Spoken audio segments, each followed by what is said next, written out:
Okay जी, अस्सलाम वालेकुम बच्चों। आज ना मैं थोड़ा सा बताऊंगा कि रिग्रेशन क्या होती है। ठीक है। आजकल जितने भी आप टूल यूज कर रहे हैं, एआई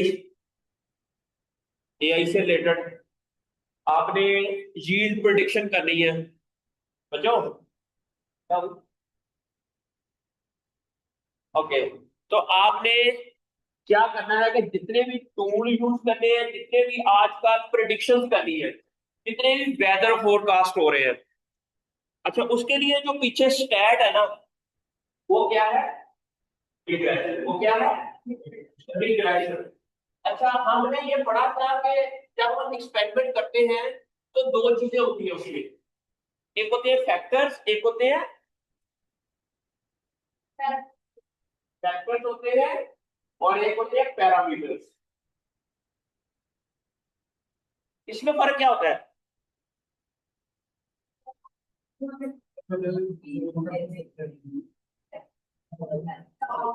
ओके, जो हमारे फैक्टर्स होते हैं वो इनपुट्स होते हैं, जो पैरामीटर्स होते हैं वो लाभात्मक क्या होते हैं? वो आउटपुट। अच्छा, अब आउटपुट के अंदर जब हम पैरामीटर्स की बात करते हैं, इनपुट्स और आउटपुट की बात करते हैं, तो जो फैक्टर्स होते हैं ना, वो किसी के ऊपर डिपेंड नहीं कर रहे होते। फैक्टर्स किसी के ऊपर डिपेंड नहीं कर रहे होते, लेकिन जो पैरामीटर्स है वो डिपेंड कर रहे होते हैं। फटका हमने 0 फर्टिलाइजर डाली है, 5 ग्राम डाली है, 10 ग्राम है, 15 ग्राम, ये किसी के ऊपर नहीं डिपेंड कर रहा है। लेकिन इसकी जो यील्ड है वो 0 के ऊपर डिपेंड कर रही होती है। अगर 0 डालेंगे तो 50 ग्राम है, किलोग्राम है। अगर 5 डालेंगे तो 100 किलोग्राम आएगी। 10 डालेंगे तो 250 आएगी, फर्ज किया। तो ये डिपेंड कर रहा होता है, ये फैक्टर इसके ऊपर डिपेंड कर रहा होता है। इसलिए इसको हम कहते हैं डिपेंडेबल वेरिएबल। इसे क्या कहते हैं? ये है इंडिपेंडेंट। अच्छा, जो रिग्रेशन है ना, वो डिपेंडेबल और इंडिपेंडेंट वेरिएबल के दरमियान में रिलेशनशिप को शो करवाता है। इसमें रिलेशनशिप को शो करवाता है बिटवीन डिपेंडेबल और इंडिपेंडेंट वेरिएबल्स के अंदर जो रिलेशनशिप है उसको ये शो करवाता है। मेरी बात की समझ आई? वो कैसे? कि अगर हमने ये मालूम करना है कि इतने, अगर हमारे पास एक फील्ड है उसके अंदर हम इतनी फर्टिलाइजर डालेंगे, तो हमें पहले ही पता चल जाएगा कि इतनी यील्ड होगी, क्योंकि हमने एक्सपेरिमेंटली पहले हमने डाटा जनरेट किया हुआ है। नहीं लगी समझ? अगर हमारे पास ऑलरेडी हमने खेत के अंदर हफ्ते में 2 बार पानी देते हैं, तो हमें पता चला कि 50 किलोग्राम टोमेटो की यील्ड आती है। अगर हम हफ्ते में 3 बार देते हैं तो यील्ड कम हो जाती है, ओवर इरिगेशन की वजह से। ठीक है। अब हमें पहले ही पता है कि जब हमने कितनी इरिगेशन देनी है, 2 बार देनी है।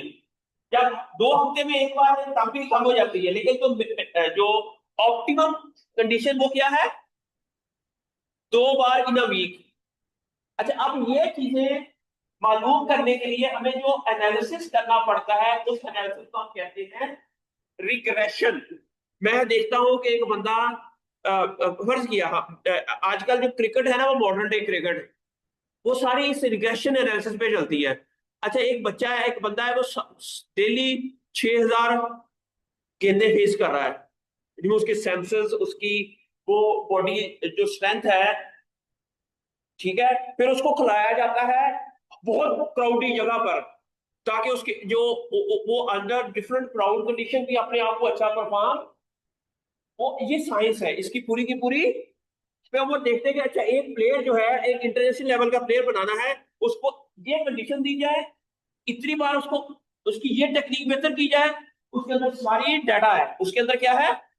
आजकल पूरी दुनिया में हर चीज डाटे की बेस के ऊपर, जो डाटा साइंस का मेन जो है ना, उसके अंदर प्रिडिक्शन होती है डेटाबेस के ऊपर। हमें ये पता चल जाता है आपके, ये स्टॉक एक्सचेंज है, फ्यूचर में 3 महीने के बाद स्टॉक एक्सचेंज का लेवल कितना हो जाएगा। उसके लिए हम रिग्रेशन करते हैं। क्या करते हैं? पर क्या, एक इलाका है, उसके पॉलिटिकल कंडीशन ये है, तो अब वहां पर इन्वेस्टमेंट आएगी या नहीं आएगी? बेस्ड ऑन रिग्रेशन एनालिसिस हम प्रिडिक्शन कर लेते हैं what will happen in the future. ठीक है समझ। तो that's why this regression analysis is very important in understanding the relationship between inputs and outputs, dependable variables and independent variables। अच्छा अब आगे आ गया, इसमें क्या है fundamental concept and data science and it's a machine learning. ठीक है, अब आगे क्या आ गया, linear regression is a statistical method used to model the relationship between dependable variables. यहां पर हमारे पास डिपेंडेबल वेरिएबल क्या है, y क्या है, output, y क्या है, output that is dependent on dependable variables, one or more independent variables, one or more का मतलब एक नाइट्रोजन का लेवल, दूसरा फर्टिलाइजर का लेवल, ऑक्सीजन कंसंट्रेशन, ये 3 4 5 भी अगर हमारे पास वो हो इंडिपेंडेंट वेरिएबल्स और उनका इफेक्ट चेक करना है आउटपुट के ऊपर।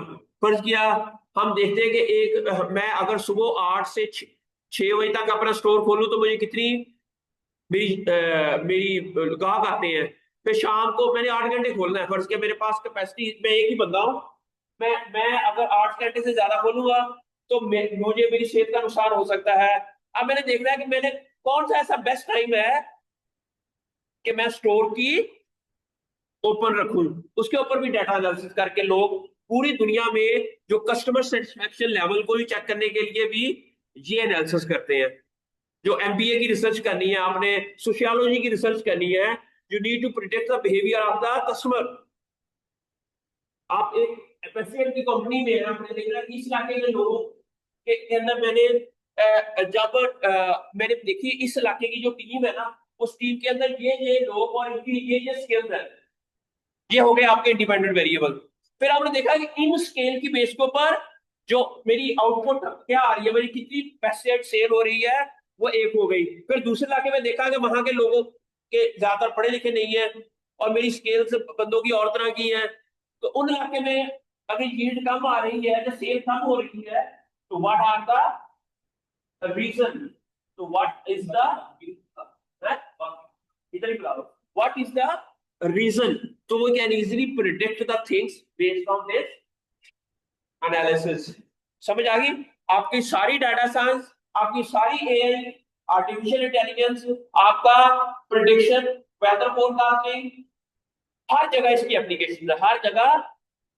आपने अगर इस दुनिया में आप फ्यूचर में कोई जॉब्स करनी है, आपको एआई के अंदर एक्सपर्ट होना पड़ेगा, लेकिन एआई के एक्सपर्ट के लिए सिर्फ ये 7-8 से आ जाए, आप एआई के एक्सपर्ट बन जाओगे कि एआई की मॉडलिंग कैसे होती है, कैसे एआई वर्क करती है। मेरी बात की समझ आ रही है बच्चों? तो इसमें ये है कि y is equal to A plus B X plus error, A is equal to A, इसके मैं सारी डिटेल बताता हूँ, व्हाट इज y, ए क्या होता है, बी ई एक्स क्या होता है, बी एक्स क्या होता है, ये एरर क्या होती है, ये स्लोप क्या होती है, ये सारे। अच्छा इसके लिए ना आपको पहले मैं कुछ बेसिक बताऊंगा, जब आप उसको बेसिक को आ जाएगी ना आपको, फिर आउटपुट करना आप लोगों के लिए इजी हो जाएगा। फिर बड़े बड़े एआई का मॉडलिंग कैसे हो रही है, क्रॉप मॉडलिंग क्या होती है, भी ये सारी चीजें आपको सिर्फ एक सिंपल इक्वेशन से समझ आ जाएगी।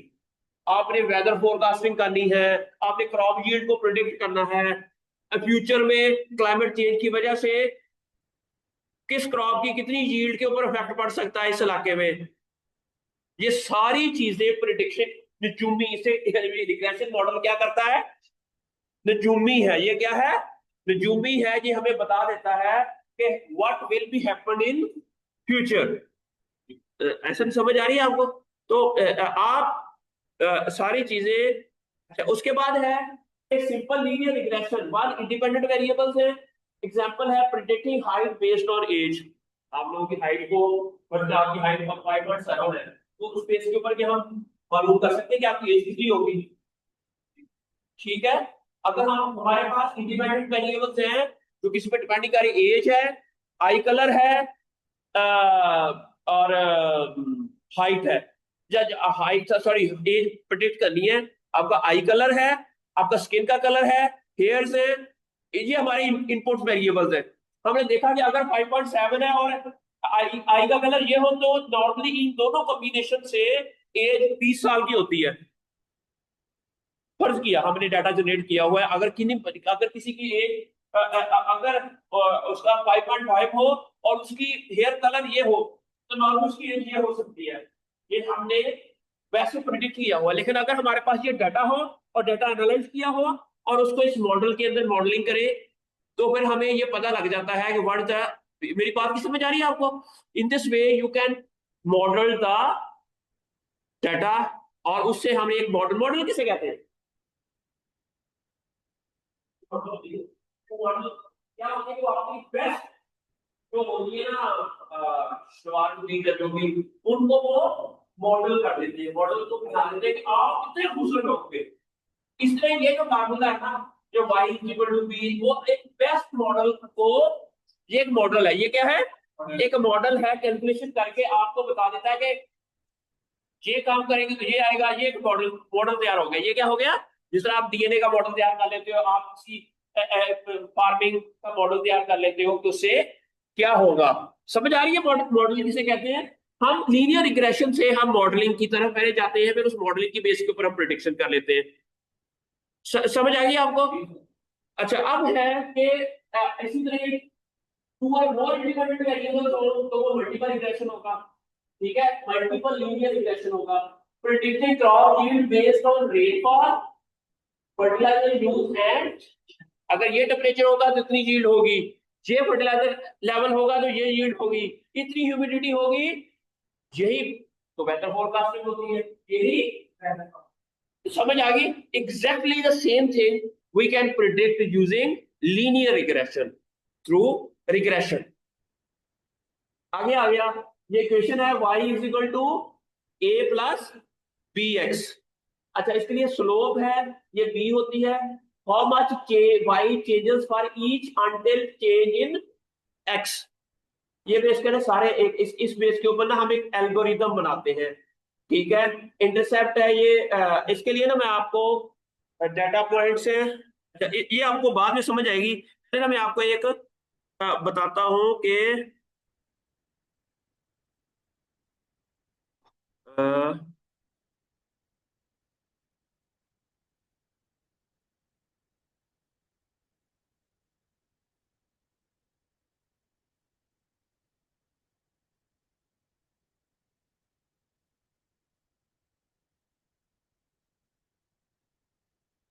नहीं आ रहा नजर।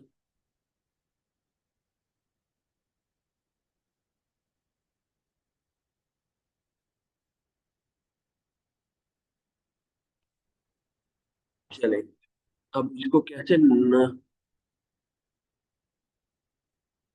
ये आ गया।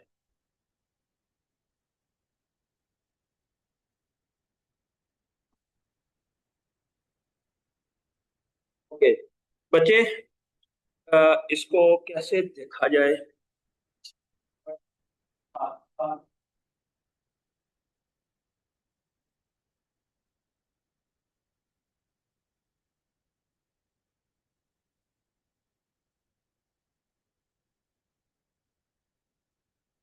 क्या किया जाए?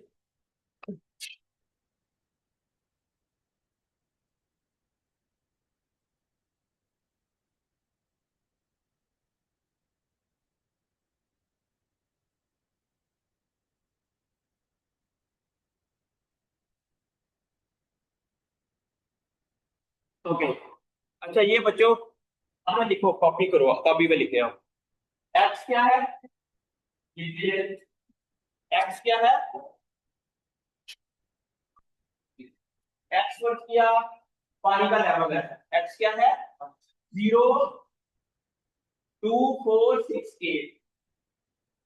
0, 2, 4, 6, 8। ठीक है, और वाई क्या है? आउटपुट। वाई क्या है? वटमन लेवल, किसी चीज का वटमन का लेवल है। अब ये यहां तक आप इसको करेंगे ना, ये गलत कर दिया आपने। यहां तक क्या किया? एवरेज निकाल दिया आपने। क्या किया? प्लस करके उतनों पे डिवाइड कर दिया जितने नंबर से। अब यहाँ पर प्लस करें इसको, 8 से 14 4 दो 20 हो गया ना, ये 20 हो गया ना। 20 को हम कितनों पे डिवाइड करेंगे, एवरेज कैसे निकालेंगे, जितने टोटल नंबर ऑफ इंडिविजुअल्स हैं 20 है, टोटल कितने हैं 5, 5 को 20 में डिवाइड करें आंसर क्या आएगा 4। ये करना है आप लोगों ने, ठीक है। ये 4 कैसे निकाला आपने, एवरेज, जब भी एवरेज की लिखना है तो एक्स के ऊपर ये लगा देना आपने, क्या लगाना है एक्स के ऊपर बार लगा देंगे तो इसका मतलब ये एवरेज हो गया, ये क्या हो गया एवरेज हो गया। फिर इसी तरह वाई जो है, वाई का नीचे एवरेज निकाल दिया। अच्छा अगला में करें x minus x dash, x में से उसका एवरेज की वैल्यू माइनस करते जाए, ये आप लोगों को तरह से देख के नहीं करना, आप एक्स में से समझ आ रही है, फिर आगे वाई में से वाई एवरेज कर दे, निकाल दे वाई में से,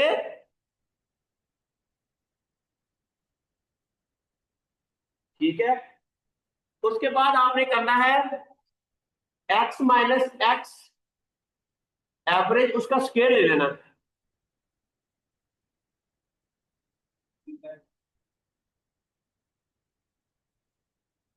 स्क्वायर लिया स्क्वायर, -4 को -4 से मल्टीप्लाई किया तो 14 16 आंसर आएगा। ठीक है, यहां पर समझ आ रही है कि पहले में x क्या है, y क्या है, x माइनस x क्या है, 0 में से 4 माइनस किए तो -4 आंसर आएगा, ऐसे ही आएगा ना। 0 में से -4 करेंगे तो आंसर क्या आएगा -4, ठीक है।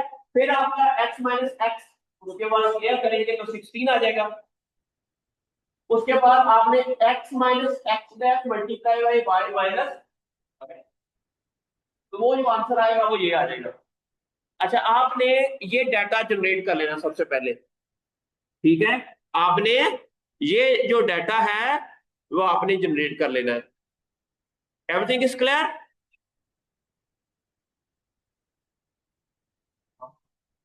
पापा नहीं आ रही है।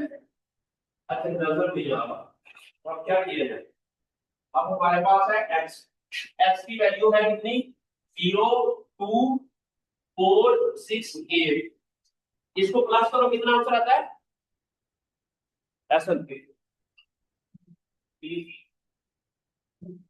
और इसको जितने नंबर ऑफ सैंपल हैं 5 से डिवाइड करें 4 आंसर आ जाएगा। अच्छा अब x डैश क्या आ जाएगा 4, y कितना है 0 0.6 1.2 1.8 2.4, इसको प्लस करें सबको, फिर उसको एवरेज लें। ये एक्चुअल डाटे हैं, ये क्या है, ये एक्चुअल रिसर्च का डाटा है जिसके अंदर हमने पढ़ किया हमारा वाटरमेलन कंटेंट इतना आया है, यील्ड इतनी हाई है, ये वो सारा। जब हम इसका एवरेज लेंगे तो आंसर क्या आएगा 1.2, एवरेज क्या आएगा y डैश का एवरेज क्या आएगा 1.2। अगला क्या है x minus x dash average पे y माइनस, फिर उसका स्क्वायर ले लिया और फिर उसका x माइनस वाई और इसका मल्टीप्लाई कर दिया। ये 4-5 चीजें आप लोगों ने, अगला एक जो फार्मूला है उसके अंदर ये सारी चीजें यूज होनी है। फिर अच्छा अब ये क्या है, तो मैं ये लफ्ज साइंस का होता है, सुमेशन का मतलब क्या होता है सम, ये भी आप लोगों के पास आना चाहिए। अगर हम लिखते हैं x minus x dash multiply by y minus y dash, और इसका समेशन, इसका मतलब क्या है ये वाली और अगर इस तरह की इक्वेशन हो, अगर ये इक्वेशन हो इसका मतलब क्या है समेशन उन सब का, इनको आपस में मल्टीप्लाई, x माइनस एक्स निकालना है, फिर उसको x वाई माइनस और उसको मल्टीप्लाई करना है, और फिर उन सब का प्लस कर देना है जितने भी उस सैंपल के अंदर जितने भी नंबर ऑफ ऑब्जर्वेशन थी। ठीक है, समझ आ गई इसको, तो ये तो बहुत सादी सी बातें हैं, ठीक हो गया। अब इसके बाद अब आप ये देखिए, फिर आपने ये V1 निकालना है, V1 का मतलब है x minus x dash multiply by y minus y dash और उसका summation divided by x minus x dash उसका स्क्वायर उसका समेशन। ठीक है, अब इसको हम कहेंगे b, इसको क्या कहेंगे, b की वैल्यू आ गई। वो जो फार्मूला था हमारा, जो हमारा फार्मूला था x is y equal to क्या था, b plus B x, b0 plus b1 x. ठीक है, b1, अब ये हमने b1 रिमूव कर दिया, y हमारे पास थी, y आउटपुट है, b1 हमने मालूम कर लिया बेस्ड ऑन x, जो ऑलरेडी हमने एक्सपेरिमेंट किए हुए थे। उस डाटे की बेस के ऊपर हमने एक वैल्यू प्रिडिक्ट कर ली जिसका नाम है b1। उस वैल्यू का नाम क्या है, b1। ये b1 is very important value जिससे हम प्रिडिक्शन करेंगे, जिससे हम ये फैक्टर हमने आइडेंटिफाई कर लिया, क्या कर लिया, बेस्ड ऑन b1 है। ठीक है, बेस्ड ऑन दिस, ये जो इक्वेशन है, इस इक्वेशन से हमने b1 की वैल्यू मालूम कर ली और ये आई है 0.3। ये क्या आई है, 0.3। अच्छा, अब अगर हमारे पास ये है b dash plus b1 x, अगर हम यहाँ पर 0.3 डाल दें और x और 4, x क्या है, x एवरेज क्या है 4, अगर 4 हो इसको एवरेज वैल्यू यहाँ पर लिखेंगे हम, इस पे कहां पर क्या लिखेंगे, 4 को 0.3 से मल्टीप्लाई किया 1.2। अब ये y का एवरेज क्या है, अब यहां पर 1.2 आ गया। ठीक है, 1.2 आ गया। अब हमने ना b0 की वैल्यू मालूम करनी है, b0 की वैल्यू मालूम करनी है। b0 की वैल्यू क्या होगी, अब इसका b0 आ जाएगी 1.2 माइनस 1.2, क्या आ जाएगा, b0 जो होता है ना, इसे कहते हैं इंटरसेप्ट। वो वैल्यू जिसके ऊपर ये y के साथ, x की वैल्यू y के साथ इंटरसेप्ट हो रही है, वो पॉइंट काउंट करके यहां पर वैल्यू आई थी ना, अब ये जहां कहां पर इंटरसेप्ट हो रही है, इन्होंने b, ये क्या है 1.2 माइनस 1.2 इक्वल टू 0 आएगा यहां पर, ये गलत लिखा हुआ है यहां पर, इसका इंटरसेप्ट का वैल्यू क्या है 0। देयर इज अ पॉसिबिलिटी कि अगर यहां पर 1.4 होता, यहां पर 1.2 होता, तो इसकी इंटरसेप्ट यहां पर होता इसका, वो y का पॉइंट जहां x का ये जो आपस में जाके इंटरसेप्ट हो रहे हैं उसे हम क्या कहते हैं, अच्छा उसे कहते हैं b0, उसे क्या कहते हैं, ये वाला। अच्छा, आप इसमें जो इक्वेशन बनेगी ना, जिसकी इक्वेशन बनेगी वो ये बनेगी y is equal to b0 कितना है 1.2 माइनस 1.2, फर्ज किया ये 1.2 की बजाय 1.3 होता है इधर, तो ये 0.1 आ जाता है, यहाँ पर क्या आता था 0.1, फर्ज किया मैं कह रहा हूँ, प्लस b1x, b1 क्या आया 0.3x। इसका मतलब अगर अब ये बच्चों हमारी फंक्शन जनरेट हो गई y is equal to 0.1 plus 0.3x, इस इक्वेशन की बेस के ऊपर हम प्रेडिक्शन कर सकते हैं। अगर x की वैल्यू 1 होगी तो y कितना होगा 0.3 मल्टीप्लाई बाय 1.4 आ जाएगी वैल्यू। अगर x की वैल्यू 2 होगी, फर्टिलाइजर हमने दूसरे वाला डाला, 2 ग्राम डाला, जो x की जो दूसरी वैल्यू होगी, तो फिर ये क्या हो जाएगा 0.6 प्लस 0.1 0.7, यील्ड कितनी आएगी, नहीं लगी समझ। ये वो प्रिडिक्शन है, आपने अपने डाटे को, ये था वो पुराना जमाना जब स्टैट का जमाना था, लोग इसको ऐसे करके प्रिडिक्शन कर लेते थे कि यील्ड इतनी आएगी, ये फार्मूला डेवलप कर लिया। ये अलजबरा अल-ख्वारिज़मी और वो जो दौर था ना, वहां ये लोग एक्स की वाई की वैल्यू उसकी बेस के ऊपर इंटरसेप्ट करके एक मसाइल का हल निकाल लेते थे। पर किया अब मैं अब वाई कितना आउटपुट आएगा अगर ये हो, नहीं लगी समझ, वाई की वैल्यू कितनी, अगर हमें इरिगेशन देनी है तो अच्छा ये तो होगी लीनियर, सिंपल लीनियर रिग्रेशन, ये हो गई हमारी। लेकिन अगर मल्टीपल होंगे तो फिर ये होगा कि y इज इक्वल टू ये हो जाएगी v0 plus v1x1 plus v2x2। फिर उसके मुताबिक अगर प्रक्रिया ये है फर्टिलाइजर, ये है वाटर, उसके मुताबिक फिर साथ में एक एरर का और भी चीज ऐड हो जाती है। इस तरह हमारे पास अगर मल्टीपल फैक्टर्स हैं, हर फैक्टर का अलग अलग आउटपुट के साथ एक्स की वैल्यू निकालते जानी है आपने। नहीं लगी समझ? इसमें वाई वही रहेगी, एक्स चेंज होती जाएगी। यहाँ पर एक्स है ना, वाई यही रहेगी, एक्स की वैल्यू चेंज, एक्स वन के निकाल ये हो जाएगा। अगर एक्स टू है, p one x two prove करेंगे, वो कैसे प्रूव कर लेंगे? नहीं लगी समझ है? इसी फार्मूले से वो v one v two x two निकल आएगा, ठीक है।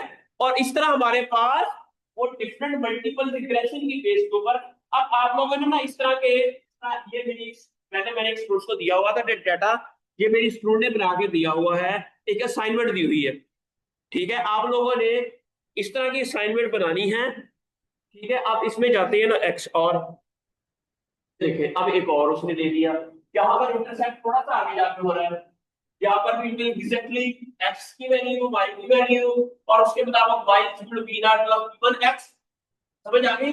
और ये जो बी नॉट की स्लोप, वो स्लोप जहां पर जाकर वो वाई के साथ इंटरसेप्ट हो रही है, ये वैल्यू, ठीक है।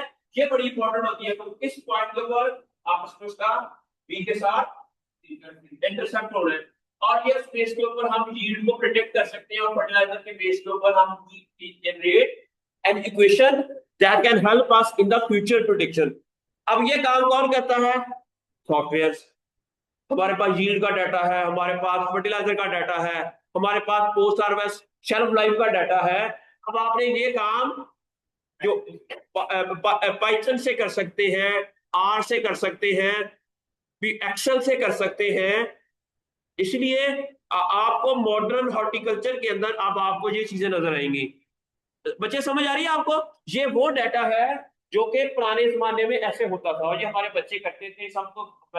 मैं 10-10 15-15 क्वेश्चन उनसे हर जब एक्सपेरिमेंट करवाता था, तो फिर उनसे ये, अब ये बच्चे ने ये देखना, ये असाइनमेंट ही है बच्चे की, ये इसके बाद एक ये आ गया, ये उसने कई बार ये भी एक बना दी एक और। इसके अंदर जो आपकी बीटा की वैल्यू, इसका फार्मूला इसके डेवलप किया है, इससे फार्मूला पाइथन दे लिखा हुआ, फिर यहाँ पर फार्मूला लिखते हैं, फार्मूला बनाते हैं खुद, फार्मूला हर डाटे के ऊपर। अब आप बहुत इजीली आप कर सकते हो कि अगर मैं दिन में अगर हम 3 घंटे पढ़े तो मेरे ग्रेड कितने आते हैं, अगर 2 घंटे पढ़े, जब मैं 2 घंटे ऑनलाइन काम करूं तो मैं कितने पैसे कमाता हूँ, 3 घंटे काम करूं तो मैं कितना ऑन एन एवरेज। तो इस बेस के ऊपर हम फ्यूचर में मार्केट की भी प्रिडिक्शन कर सकते हैं। अगर आपको पाइथन आता है ना, इसके बड़े बड़े सॉफ्टवेयर आते हैं, बिग डाटा, ये तो मैंने छोटा सा डाटा दिया है ना, अब हमारे पास है तो मल्टीपल कंपनीज का डाटा और मल्टीपल बिजनेस का डाटा, और वो बस आप उस पर डालते जाओ, तो आपको प्रिडिक्शन करके देगा कि आपकी स्टॉक मार्केट आज से 3 महीने के बाद क्या होगी। मेरी बात की समझ आ रही है ना? और आपका वेदर का डाटा क्या होगा, फ्यूचर में क्लाइमेट चेंज कहाँ जाएगी, भी अननोन चीज भी आप प्रिडिक्ट कर लोगे इससे। एक चीज है जो अननोन है वो भी प्रिडिक्ट हो जाएगी based on that regression data, based on that, ठीक है। आपने सिंपल हॉर्टिकल्चर के एक्सपेरिमेंट किया, और उस हॉर्टिकल्चर के एक्सपेरिमेंट के डाटे को जितना अच्छा कुक कर लोगे, उतने अच्छे जर्नल में वो पेपर, डाटा एनालिटिक्स, ये है डाटा एनालिटिक्स। जो डाटा एनालिटिक्स है ना, वो ये है, वो ऐसा करते हैं डाटा, वो डाटा एनालिटिक्स की जॉब है यार, ये मुझे वो अक्सर आजकल वो आती है यार, डाटा एनालिटिक्स ऐसे ही है बच्चे। तो ये वो चीजें हैं जो आपको पता होनी चाहिए। सिमिलरली ये देखो कितनी उन्होंने बच्चों ने ये मेहनत की हुई है, और वो मुझे मेरे पास। अच्छा अब हो गया, बस करो, बहुत हो गया चलो। कौन से? अच्छा मैंने कहा था कि ये देखो, सबसे पहले आपने पी जीरो प्रूव करना है, B0 कैसे मालूम होगा? आपने पहले ये x माइनस वाई ले लिया x, ठीक है, और फिर ये डाटा जनरेट कर लिया, फिर उसकी सुमेशन आ गई, क्या आ गई? सुमेशन आके फिर आपने इस इक्वेशन में x माइनस एक्स की वैल्यू क्या आएगी, y माइनस वाई की वैल्यू क्या है, उसको आप उसको मल्टीप्लाई करके उसको x सारे को प्लस कर लिया, ये फिर ये b की वैल्यू आ गई 1.2, ये क्या आ गई 1.2। अब हमने देखा कि y is equal to b 0 plus ये x आना था इधर, ये लग ले दिया इसमें ना, यहां पर क्या आना था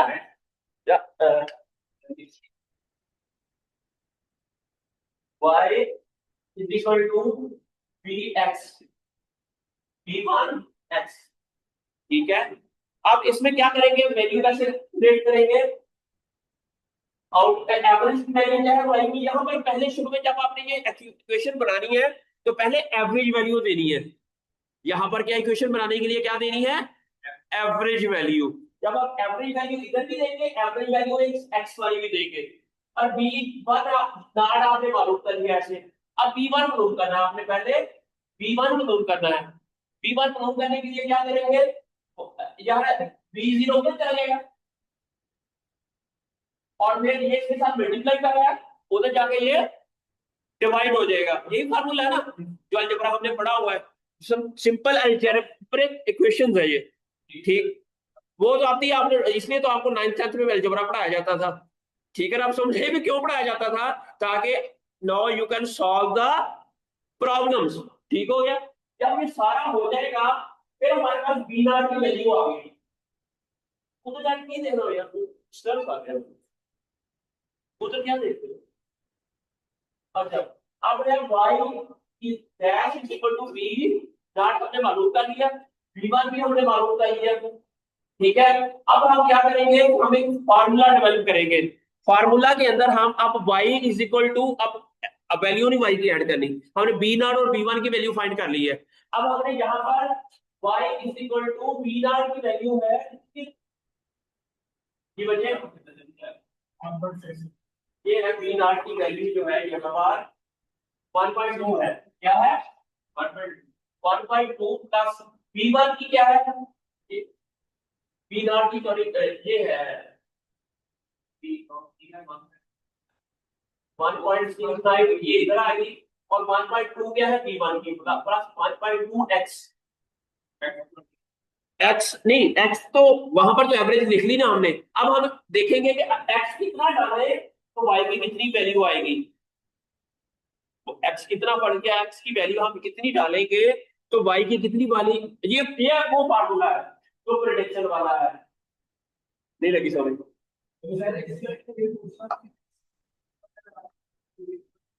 एवरेज वाला, शुरू में एवरेज वाला, बाद में हम जब बढ़ के हमने प्रेडिक्शन करनी है।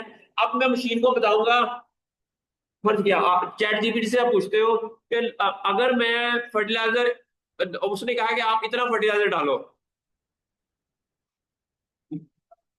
हाँ अच्छा, नहीं अगर मैं उसको कहूं कि वो कहता है कि यार आप ना फर्टिलाइजर डालो 50 किलोग्राम पर एकड़, फर्ज किया, मैं उसको कहूँ कि नहीं मैं ना मेरे पास पैसे पड़े हैं, मैं बड़ा अमीर ना, तो मैं ना 200 किलोग्राम डालूं, तो इससे क्या इफेक्ट होगा, वो हमें पूरी प्रिडिक्शन करके बताएगा कि जब फर्टिलाइजर ज्यादा डालेगा तो उससे ये प्रॉब्लम्स आ सकते हैं, तो आपने नहीं, जब वो जो भी वो ये सारा काम कौन करके देता है, चैट जीपीटी ऐसे बताता है ना, उसके पीछे लॉजिक क्या है, वो ये वाला है, उसके पीछे लॉजिक क्या है, वो सारा लीनियर रिग्रेशन का है, वो सारे का सारा डाटा कौन सा है, लीनियर रिग्रेशन का डाटा है। आप रिसर्च पेपर पढ़ो ना, regression analysis of fruit yield irrigated under arid environment, first के इस तरह का आपको सिंपल हॉर्टिकल्चर का जो एक्सपेरिमेंट होगा उसके अंदर आपको इस तरह के ये जो डाटे हैं एनालाइज करने को मिलेंगे। मैं चाहता हूं कि मेरा हर स्टूडेंट खुद एनालाइज कर सके, आप खुद ही एक्सेल के अंदर स्टैटिस्टिका 8.1 के अंदर या चैट या आजकल पाइथन के अंदर या आर के अंदर आप चीजें ये सारी की सारी खुद परफॉर्म करेंगे, तो हाँ मैं समझूंगा कि मैंने रिसर्च मेथड इन हॉर्टिकल्चर वाला जो कोर्स है आप लोगों को अच्छे तरीके से पढ़ाया, और आपको कल को प्रोफेशनली कहीं जाना है तो you can easily do that analysis. और मुझे दवाई देंगे। तब जब आप इंशाल्लाह उस वक्त जब आप ये प्रोडिक्शन कर रहे होंगे और आपको वहां पर आप लोगों को जॉब अच्छी ऑफर मिलेगी, that definitely you will get. अभी शायद आप मुझे बदवाएं दे रहे हो, लेकिन बाद में आप लोग जब इंशाल्लाह आप लोगों को ये चीजें सारी आ जाएंगी और आप कहेंगे कि ये दौर ही सारा ये इसी चीज का है। क्योंकि हम एक आम माली और आप में फर्क क्या है कि आप एनालिसिस्ट हैं, वो माली एनालिसिस्ट नहीं है। आप हॉर्टिकल्चरिस्ट का मतलब है आप पौधों के डॉक्टर्स हैं, एनालिसिस एनालिस्ट है क्या है। इसलिए स्टैट सिर्फ आप लोगों को नहीं पढ़ाई जाती, स्टैट हर शोबे में पढ़ाई जाती है। स्टैट आपको इस्लामिक स्टडी में भी पढ़ाई जाएगी, उर्दू लैंग्वेजेस में भी पढ़ाई जाएगी, आपको फिजिक्स में पढ़ाई जाएगी, केमिस्ट्री में पढ़ाई जाएगी, बायोकेमिस्ट्री में पढ़ाई जाएगी। क्यों? क्योंकि उन्होंने बायोकेमिस्ट्री के एनालिस्ट बनना है, आपने एग्रीकल्चर के एनालिस्ट बनना है। That's why these terms are very important. That's why these terms are very important. Slope मैंने कहा है कि ये हम कैलकुलेट कर लेंगे, बस इस तरीके से कैलकुलेट कर लेंगे। जब हम पढ़ते स्लोप हमारी ये एग्जैक्टली जब हम कहेंगे ना इसकी स्लोप है 1.2, तो ये इसके साथ इंटरसेप्ट कैसे करेगा वो, समझ आ गई? एग्जैक्टली वो ऐसे इंटरसेप्ट नहीं करेगा, क्योंकि x की डिफरेंट x की वैल्यूज है, x की एवरेज वैल्यू, क्योंकि x की एवरेज वैल्यू है 4। उसको जब हमने देखा कि 1.2 उसकी वो है, तो वो हम लाइन जहां पर लगा देंगे, ये वो इंटरसेप्ट वाली वैल्यू हो जाएगी। क्या हो जाएगी?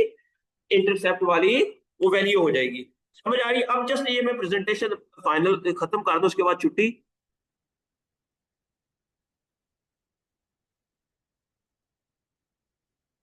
अब ये क्या कह रहे थे हम, अब आपको ये सारी चीजें समझ आ जाएंगी जो मैं यहाँ पढ़ाई थी आप लोगों को।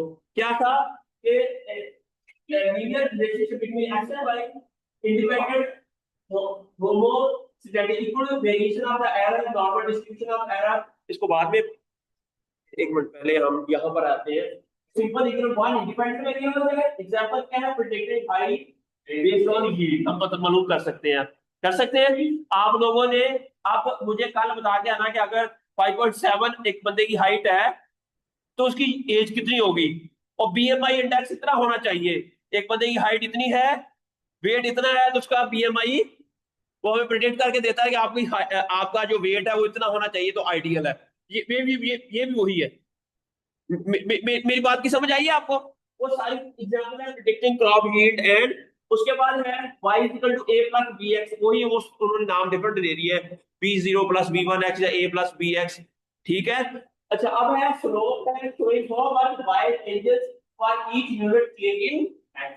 इसका मतलब ये है कि जितना चेंज इन x होएगा उतने यूनिट कितने y के चेंज होंगे, और एवरेज वैल्यू की बेस के ऊपर ये प्रिडिक्ट कर देता है जो स्लोप होती है ना। ठीक है। फिर है straight line best fitting the data point. जो स्ट्रेट लाइन होती है पढ़ती हमारे पास, स्ट्रेट लाइन का मतलब ये है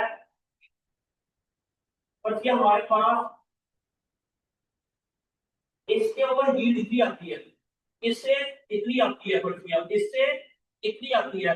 ये स्लोप बिल्कुल स्ट्रेट लाइन होगा, और बेस्ट फिटेड मॉडल इसको कहते हैं। बेस्ट फिटेड मॉडल जो होगा जो जीरो के या जो भी। ठीक है, समझ आ रही है आपको? अच्छा, और अच्छा, रियल टाइम पीसीआर के अंदर हम इस तरह का एक स्टैंडर्ड कर्व बनाते हैं ताकि हम अननोन सैंपल का एक्सप्रेशन मालूम कर सके। एग्जैक्टली वो भी आपका जो लैब के टेस्ट होते हैं उसके अंदर भी ये रिग्रेशन मॉडल बनाते हैं बेस्ड ऑन कंट्रोल्ड वैल्यू। हमें पता है कि इनिशियल कंसंट्रेशन इतनी है तो वायरस टाइटर इतना आएगा, इनिशियल इतनी है तो वायरस टाइटर इतना आएगा, आपको हेपेटाइटिस सी कितना होगा, वो इस बेस के ऊपर फिर देखते हैं कि अननोन सैंपल है। पर किया हमारे पास इतनी कंसंट्रेशन है तो वायरस टाइटर इतना आता है, इतनी कंसंट्रेशन है तो इतना आता है, इतनी कंसंट्रेशन है तो इतना आता है। अगर इतनी होगी तो कितना आएगा? वो हम वो वैल्यू एक हम अननोन सैंपल की प्रिडिक्ट करके, ये भी एआई है, आर्टिफिशियल। अगर ये काम मशीन करे, मशीन को हम डाटा दे, और शौकत खान में इतनी बड़ी बड़ी मशीनें जो लगी हुई हैं जिसके अंदर हम डिफरेंट भी वो देखते हैं कि टाइटर कितने हैं। ये देखो ना, अब ये रिग्रेशन है, आप क्या जरूरत है इसकी? ये मेडिकल साइंस में भी आती है, ये इकोनॉमिक्स में भी आती है। आपको गुनाह कर दिया जाएगा एग्रीकल्चर वाला तो बी कॉम जो स्पीक पर होता है वो तो खाते भी नहीं है। आपको शैतान बार बार तो ऊपर खिलाएगा। मेरी बात नहीं समझ आई ना? तो आपने घबराना नहीं है, आपने घबराना नहीं है। ऐसा समझ आई कि ये अगर आप ये सीखे ना, मजाक नहीं करता, दुनिया के ऐसे ऐसे काम आप करोगे। आप घर बैठे अभी आपके पास अगर ये डाटा एनालिटिक्स, आपको पाइथन भी आ गया ना, आप तो अब वो फिजिक्स में बंदा है, वो जो बंदा है उसको ये आती है रिग्रेशन और एआई। अब वो अपने ऑफिस में बैठा बिजनेस मॉडल को कर रहा होता है, स्टॉक मार्केट का प्रिडिक्शन कर रहा होता है कि क्या होगा। वो बाकी उस बंदे ने प्रिडिक्शन की, फिजिक्स का बंदा इलेक्ट्रॉनिक की स्पीड मेजर करता है एआई से, लेकिन उसने प्रिडिक्शन कर दी स्टॉक, और वाकई वही 3 महीने बाद एग्जैक्टली उतना ही वैल्यू आई, स्टॉक एक्सचेंज की उतनी चली गई थी। मैं हैरान रह गया उस बंदे की वो प्रिडिक्शन के ऊपर। अब आप करें, आप इट मीन आप एक चीज में फर्ज किया, मैं जैसा जीन का डाटा हम जनरेट करते हैं, हम प्लांट के जीन के एक्सपर्ट हो गए ना, आप एनिमल के भी हो जाओगे, बैक्टीरिया के भी हो जाओगे, तो आपका टेक्निक सेम है। आपने एग्रीकल्चर के एनालिटिक्स हो गए ना, आप सोशियोलॉजी के भी हो जाएंगे। आपको कहे ना यार आप हिस्ट्री के ऊपर रिसर्च करके दो, आप कर लेंगे, क्योंकि डाटा कलेक्शन है, उसका एनालिसिस है। आप एग्रीकल्चर में डाटा, सिर्फ आपके डाटा कलेक्शन का मेथड चेंज होगा, बाकी प्रिडिक्शन और एनालिसिस वो सेम है। मेरी बात की समझ आ रही है ना? तो आप अपना ब्रॉड दिमाग को थोड़ा सा खुला सोचा करें कि यार मैं तो बड़े प्रॉब्लम हल करने वाला, मैं तो हर चीज का मसाइल का हल, जब जब मास्टर्स और पीएचडी कहते हैं डिग्री उस बंदे को देनी चाहिए जो हर तरह का, उसको दुनिया का प्रॉब्लम चाहे किसी भी फील्ड का आ जाए ना, उसके लिए मसला ना हो। इतना पीएचडी की दुनिया के अंदर वैल्यू है कि आप एक प्रोफेसर बनते हो। प्रोफेसर का मतलब है कि you are something out of this world. ਇੱਜ਼ਤ ਤਾਂ ਹੀ ਬਾਹਰ ਪ੍ਰੋਫੈਸਰਾਂ ਦੀ ਹੁੰਦੀ ਹੈ, ਸਾਡੇ ਕਿਉਂ ਨਹੀਂ ਇੱਜ਼ਤ ਹੁੰਦੀ ਪ੍ਰੋਫੈਸਰਾਂ ਦੀ? ਸਾਡੇ ਕੋਲ ਤਾਂ ਆਪਣਾ ਐਗਰੀਕਲਚਰ ਦਾ ਪ੍ਰੋਬਲਮ ਨਹੀਂ ਹੱਲ ਹੁੰਦਾ, ਅਸੀਂ ਸੋਸ਼ਿयोलॉजी ਦੇ ਪ੍ਰੋਬਲਮ ਕੀ ਹੱਲ करने हैं? ठीक है ना? मेरी बात की समझ आई? You must be very good in every field, आप यहां पर प्रिडिक्शन कर सके। अब आगे आ गया, ये है linear relationship between x and Y independent of observation, homoscedastic, equal variance of error, normal distribution of error, no multicollinearity for multiple regression. इसके बारे में चलो मैं ना बाद में आपको, और इसकी प्रेडिक्टिंग जीडीपी ग्रोथ, वही चीजें जो आप लोग कर सकते हैं। फिर आ जाते हैं एनवायरमेंटल साइंसेस के मॉडलिंग, पॉल्यूशन लेवल। अब हमने ये जो डिफरेंट गन्स यूज कर रहे हैं, उससे कितनी को उम्मीद है कि स्मोक का लेवल कम हो जाएगा, पहले प्रिडिक्शन कर सकते हैं। पर 1 साल का डाटा हमारे पास आ जाएगा, अगले साल हमें पता चल जाएगा कि हमने कहाँ कहाँ फ्लॉज किए, कहाँ कहाँ क्या, कौन कौन सी, हम अगर मशीन लर्निंग डाटे को देंगे तो आजकल मशीन लर्निंग और एआई डाटे के ऊपर ट्रैफिक चलान को कंट्रोल किया जाता है, ट्रैफिक की पता चल जाता है। ओके, अगर यहाँ पर इतनी ट्रैफिक है, 2 मिनट के बाद वहां पर कितनी हो जाएगी प्रिडिक्शन, ऑटोमेटिक डाटा करेक्शन, वो खुद ब खुद ही, वो सारी जॉब्स ही इसकी है। ये सर्किट्स, ये जो है, कोई वायर्स नहीं लगेगी, अंदर चिप लगी होगी, उसके अंदर प्रोग्रामिंग होगी और ऐप के साथ कनेक्ट होगी, आपको पता चल जाएगा भी ये सिर्फ आपने ये स्विच ऑन करना है, ऑफ करना है, तो उसके बाद सर्किट, एआई सर्किट्स क्या है, एआई सर्किट्स आ गए। अच्छा, उसके बाद आ गया है कि forecasting crop yield, estimating disease risk from lifestyle factors. आपके डिफरेंट लाइफस्टाइल है, आप मॉडर्न लाइफस्टाइल के हैं या मेरे तरह सादे से लाइफस्टाइल के हैं, या माठे हैं बेचारे एल्सन की तरह, किसी माठे बैकग्राउंड स्टाइल से हैं, तो फिर आपकी फ्यूचर कैसा होगा? मेरे जैसा नॉर्मल सा और हमारे जैसे मम्मी डैडी का घराने से होगा तो तो फिर कौन सा स्टाइल होगा, तो आपको अच्छा, तो ये प्रिडिक्शन हम कर सकते हैं कि एक बच्चा अच्छा, अगर हम छोटे होते बच्चे को एनालिसिस, हमें पता है कि छोटे होते बच्चे को हमने सिखाया ही नहीं है कि बच्चों का, बड़ों का अदब कैसे करना है। अगर वो बड़ा हो गए अदब नहीं करता, इसमें उस बच्चे का कसूर नहीं है, उसके माँ प्यो का कसूर है, क्योंकि उसने प्रिडिक्शन की नहीं, उसको पता ही नहीं, उसने सिखाया ही नहीं, प्रोग्रामिंग ही नहीं की उसकी। उसकी वो उसके अंदर उसको फार्मूला बना के नहीं दिया, कोडिंग ही नहीं की उसकी। मेरी बात की समझ आ रही है आपको? दुआ ली, दुआ बलोच, सॉरी दुआ बलोच। ठीक है, अब आप देखो ना, आपने इस बेस के ऊपर अपने बच्चों की ट्रेनिंग भी कर सकते हैं। आप देखें कि ये मौजूद थी, तो ये इस तरह का मेरा जो फ्यूचर में बच्चा होगा वो इस तरह का होगा। अगर उसको मैं 5 के बाद पढ़ाऊंगी तो बच्चा बड़ा होके क्या बनेगा?